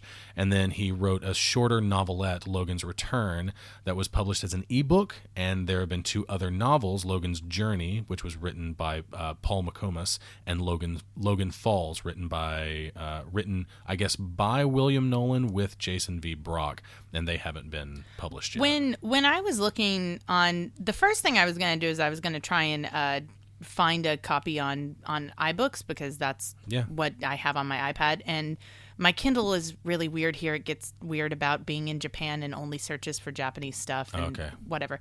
Anyway, so I couldn't find Logan's Run just on iBooks. I wound up just finding it on the internet. And what I found, though, on iBooks was a bunch of graphic novels, though. There were a ton of Logan's Run graphic novels. Oh, yeah. I think that there are newer ones that have come out. I know that Marvel Comics did a a short series that was canceled after only like 6 or 7 issues or something, but that was way back when this came out in the 70s. But yeah, that was the only thing I could find. That's interesting. Was just a How did ton they look? of graphic novels. I haven't seen anything. I mean, I literally just skimmed the samples, like Okay. whatever. I guess but I'm also not a like I've read a few comics, but I'm not anywhere near a connoisseur of comics and graphic Right. novels and stuff. So I'm not one to judge. I know that the original choices for the roles of Logan and Jessica were John Voight and Lindsay Wagner, who are both much better actors than these two. I think that could have helped the movie. I don't think Michael York delivers a performance that makes Logan a likable character. I think that he has enough problems delivering what the script asks of him, because the script in and of itself it doesn't make Logan out to be a very likable character, but there are ways to make unlikable characters on the page likable in a performance, and I don't think Michael York has it in him as an actor to make that happen. I don't like Logan. Yeah, I don't either. I mean, he's kind of a douchebag at the beginning of the movie, and he doesn't really go through any real change. Like he's like, even in this scene right here, he's kind of a dickhead. Like, oh my gosh, this line. Jessica's talking to the old man about the concept of being a mother and a father and being together and raising a child and then dying together. And she says to Logan, I think I would like that. I think I would like to be a mother and a father and to live together. She's obviously hinting at him like, with you. And Logan's response through Michael York's performance is, and just nods. He just hums it. Like almost like they're trying to make a joke. It's kind of like a feels like gag, that, isn't right? it? It feels like it's like a husband-wife joke. Oh gosh. Oh, men. Oh, this woman's trying to get hitched and the guys don't want to do it. She really wants commitment. Right. Like that's exactly what it feels like. Yep. She's like, I would like that, wouldn't you, Logan? Whatever. It's like that earlier scene too, when she's like, I still have the choice, right? And he's like, yeah, of just course, sure, yeah, why not? Your choice. Oh my god. Right. Like, yeah, you're not only, out here with me and we're the only people out here and I have a penis, so yeah, it's your choice. Like, my goodness. he is. He's kind of a jerk. So right here we've got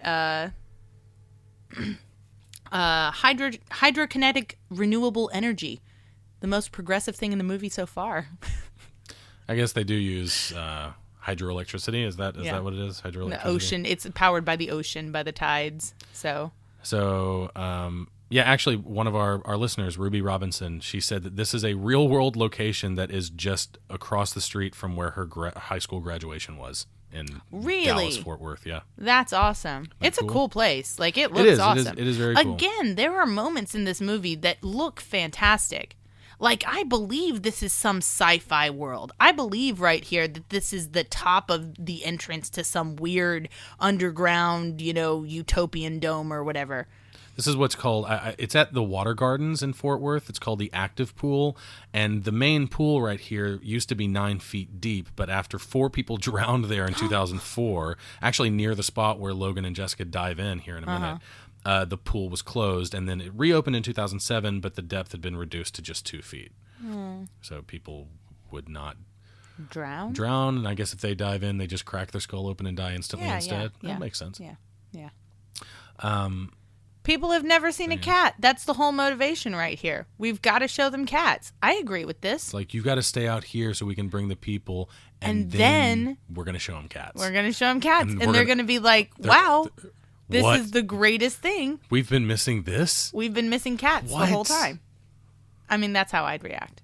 I'm being serious. We're going to show them some cats and blow their fucking We're minds. going to show them, we're going to show them some pictures of cats doing silly things and wearing pieces of fruit as helmets on their head. Wait till we show them the internet with all of the cats on it. Because that's all the internet is cat pictures and porn. They've got the porn down, I think.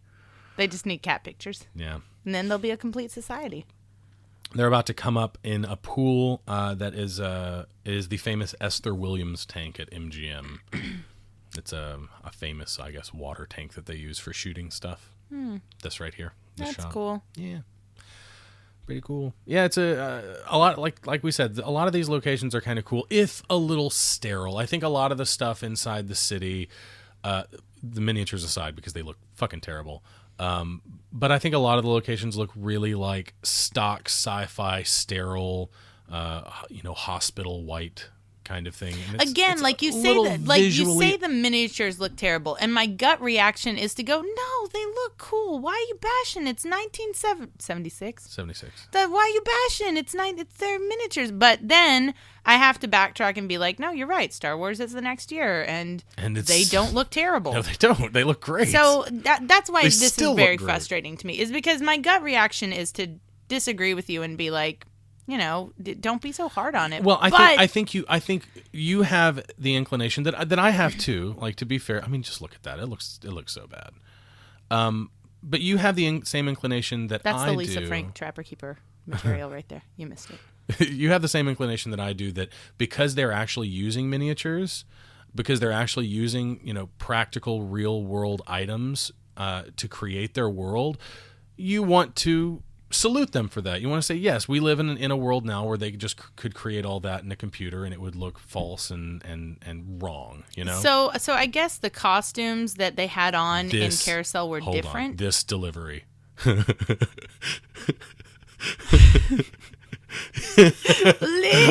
sorry, we shouldn't just be laughing. We got to talk. Oh my god. No, don't go in there. You don't have to die. No one has to die at 30. Oh my god. You can live. And like his crazy person face right here. Oh my god, his bug eyes.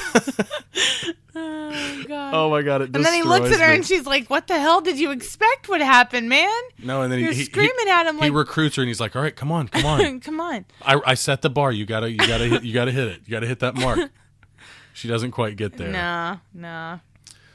Oh, it's such a terribly it's a so bad it's good performance. The life clocks are a lie. And then they've got like these 2-3 people. I mean, she's doing a real job of, wiggling. Oh, I just lost it. Oh, that. Anyways, I'm crying a little bit. my comment was, at the beginning I was saying, like, why are they gasping at the masks at Carousel if they see this every day or every couple days or whatever? But, however, it looked like maybe their costumes were different in this Carousel. So maybe weren't they red in the first one? White with red flames. But before they took off the hoods. Were the hoods red? I don't remember. I think they were red. Maybe they were. And the hoods on these, like the capes with the hood, were white, and maybe the mask was different. So I guess that's what they were gasping at, is that, oh, look at today's mask that's slightly different from yesterday's. Oh my gosh. So now she's talking, and we mentioned this earlier in the movie. She is now talking to him in specific terms about Sanctuary. The computer. The computer is talking to Logan about finding Sanctuary, whether or not he found it. And they're using a process called surrogation, where I guess they're reading his mind and his face comes up on several monitors where he's, I guess saying the things that are going through his head. They don't explain what exactly this is. Saying it in nice slow-mo, too. Yeah, I'm just assuming that that's what's going on, because who the fuck knows? Like, right. This is just a weird scene. But I assume that the computer's reading his mind, and that's how they interrogate people. But all of these Sandmen are around, and Jessica's around too. They're hearing all this stuff about Sanctuary. And it's like my whole thing is, if they've gotten this information, if they've already gotten this information, then don't they believe now? Like, if they know that Logan went outside and his thing flashed to black and he should be dead and he's not, then, okay, so why do we die at Carousel? Okay, you don't die after you're 30 because his thing flashed and he didn't die. And then, like, if it's that, at least in the book, it's this idea that we're keeping a balance of society so that we can, a balance of population so that we can continue to live. Right. But in this, they've got the whole outside world. They just live in a couple bubbles. And if you can go outside the bubbles and come back okay, then why do you kill yourself? Like, I don't. There's, like, if they have that information, then they know that they don't have to die. So why don't they believe Logan and like it's over, right? I just realized that there's a major semantic problem with also like the old age thing. It's either a semantic or a semiotic problem. I don't know the correct terminology.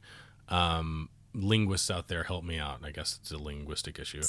But the fact that when he first recognizes Abraham Lincoln, as he says, this must be the look of being old.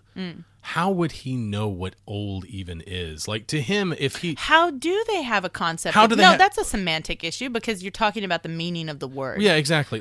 He doesn't have a concept He doesn't have a concept for old. Like, to him, his concept of old should be 30. Like like as far as like human age is concerned, his concept of old should be 30, right? Because they don't live beyond that. That is the end of their lives, and then they renew, or something that has been around for a long time. They should just straight up not understand it. Right. Just they should up. not understand at all what it means. Like, why does this person look like this? There's something What's wrong? Are they with them. sick? Are they sick? Maybe sick is because I think that humans probably still get sick in this universe. He would have no concept of what old is, as far as like, especially like looking at Abraham Lincoln and saying, "Oh, well, that's what an old man looks like." Yeah. Like, how would you know? You have no frame of reference. Yeah. So we just missed the awesome moment where Logan's brain blows up the computer. Yeah, I guess he just resisted the computer enough. So hard that the computer exploded, and then the whole city explodes. Everything just starts exploding, and people are dying. So now he's like a pyromancer or something, or people are jumping off his stuff. He's a technomancer, and he's destroying this whole computer-based technological society just by resisting the computer. I mean, like, buildings are crumbling. I think it's a real shame that the only problem with this society was their perception. It was all in their mind. It was how they perceived the things, the world around them, and the specific events like carousel and stuff like that, like the traditions that they all kind of mindlessly participated in. That's the only real problem with this city. Otherwise, it looks like a perfectly like safe. Well, are we supposed to believe that the computer is evil? That the computer runs everything, and the computer is evil? We're never led to believe one way or another. But now all these people are outside the city somehow. That's another thing. Yeah, like it was such a big deal to get out of the city, but I guess there are just some front doors they went through. Sure. Maybe when stuff exploded, it burst a hole in the wall and they all walked through it. Again, we're meant to assume all of that stuff because the film gives us nothing. It gives us nothing. So we have to say, I guess they did this. I guess this is what happened, and that's what's happened basically this entire movie. Like, that has been this entire podcast. You realize that? Is that this entire podcast we've been like, I guess this happened, but we don't know because... I mean, I think the biggest thing, like... There was no exposition. There was no visual storytelling on display that let us know any of that stuff. I think this movie, like, wants to hit some of the points that the book is kind of famous for hitting, that, you know, talking about the youth not recognizing the importance of old age and wisdom and whatever. And is that what it's trying to say? Well, in the book it is. Like, in the book, in the very first chapter, there's a moment where Logan mentions seeing a beautiful mosaic commemorating the burning of Washington, D.C. that could never be completed because the artist who started it was the only one who could handle the corrosive fire glass it was made out of. So when he went to sleep shop, his secret died with him. It's this idea that beautiful things and in real wisdom and harmony in society come from real wisdom, which only can happen through age. And this movie, I don't think really says that. I don't think this movie says much of anything. I think it's a big to-do with not a lot of social commentary about anything. The movie doesn't really end up saying anything except maybe parenthood is good. Like I guess. And that's really that middle chunk that I said feels the most complete as an arc, like as a narrative arc. I don't know. It's. I love this wave. It's not really successful. Wave. Hey, old man. Oh, we get an extra here in the foreground. Gives the Vulcan salute. Yes, nice. There it was. I mean, that works, right? Sure, it's science fiction. Who cares? Well, we made it, and there's the end. And then- I like how the end title card Shows like happily hugging. happily hugging on top of their perfect utopian city being destroyed, which signifies them all dying terribly in the wilderness. Right? Because they have no idea how to survive. Like, these are people who are like cats. Yeah. So, Anyway, now that we've reached the end of the movie, we'd like to read a 5-star review that we received on iTunes. So, let's see. This review comes from, if I can pull it up. This review comes from Outlaw Venom.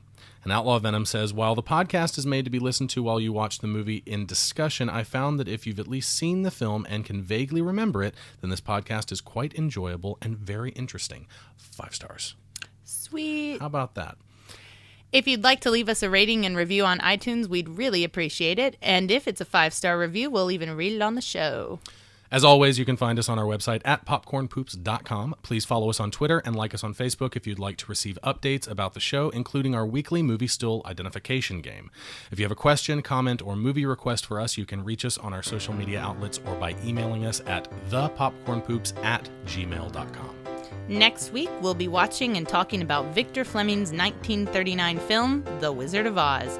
If you have any questions about that movie or related topics you'd like us to discuss, please contact us through social media or email. Thanks for listening, and until next time, take care. Bye-bye. We are the Popcorn Poops.